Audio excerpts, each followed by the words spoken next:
মোহাম্মদ সোহাগ। Singapore প্রবাসী ছুটিতে আসছি।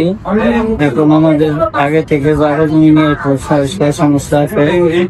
আমাদের প্রতিপক্ষ যারা তারা একটা ঘরও রেখেছে, আমার ভাই গেছে ওই ঘরটায় মানে যে উড়াইছে না বিচার বিচার হইতেছে, সেটা হইলে পরে সামনে নিতে রেখেছে। পরে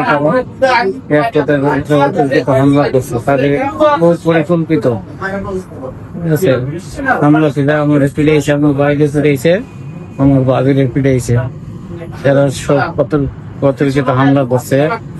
সাফল ছিল, সাফল দিয়া আব্বাস মাদ্দর, আমির হোসেন মাদ্দর, আমির হোসেন মাদ্দরের স্ত্রী, আব্বাস মাদ্দরের স্ত্রী করার উদ্দেশ্যে এদের পূর্ব পরিকল্পিত ছিল ঠিক আছে।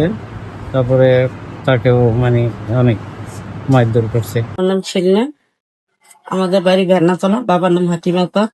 আমাদের প্রত্যেক সম্পর্ক নিয়ে 30 বছর ধরে যুদ্ধ চলতেছে। আমাদের জায়গা জমি যেখানে থাকে ওইখানে উনি দখল করে নিজের নামে রেকর্ড করে। তো আমরা 2 মাস আগে সাধক কমিশনকে নিয়ে সব কিতাব করে জায়গা জমি আমরা বুঝে পাইছি, আমাদের বুঝাই দেন আমাদের জায়গা জমি আর জায়গা জমি ভাঙেও না।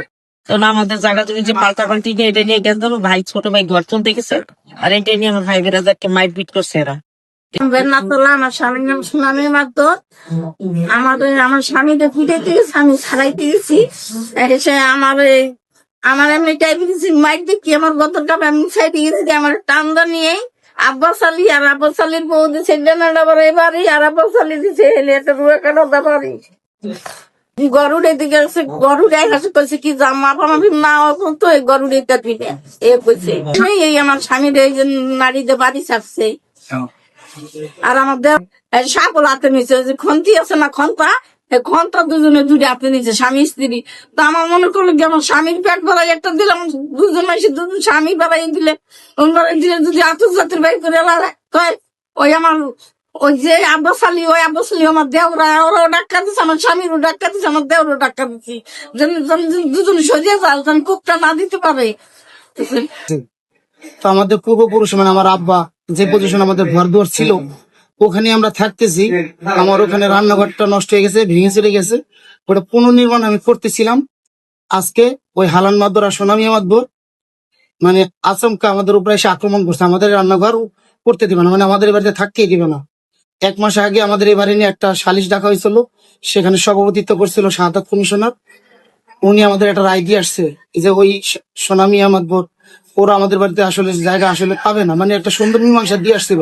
সেই সুন্দর মীমাংসাটা ওই সোনামিয়া আমাদের দীর্ঘদিন সিঙ্গাপুরে ছিল, সে বাড়িতে একা ছিল, এই জন্য সে এতদিন করে নাই। রিসেন্টলি তার ভাই হালান মাদবর সিঙ্গাপুর থেকে দেশে আসছে, তারা 2 ভাই আমার উপরে একলা আক্রমণ করছে। আমি একা থাকি বাড়িতে, তো পাশে আমার চাচাতো ভাই আমির হোসেন মাদবর, ও ছাড়াইতে আসছে, ওর উপরেও আক্রমণ করছে।